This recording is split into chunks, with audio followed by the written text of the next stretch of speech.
un puente de urgencia. Fíjense ustedes, esta es un puente de urgencia tendido entre el euskera y el latín. Entre el euskera y el latín, un puente de urgencia. Y puede explicar la temprana fijeza de la coine central.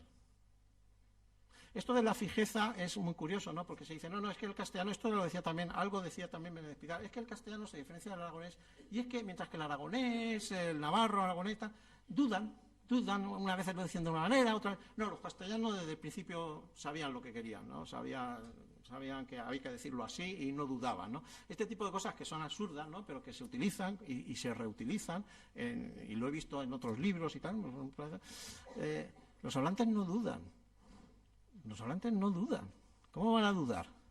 Hombre, dudan si quieren hablar un dialecto que no es el suyo o una lengua que no es la suya, pero cuando hablan la suya los hablantes no dudan. Hombre, dudan si hay alguien que le está diciendo, oye, que estás hablando mal. Entonces sí, si hay alguien detrás o delante o encima o debajo que le dice que, oye, que estás hablando mal, entonces a lo mejor sí, pero hablando normalmente no duda.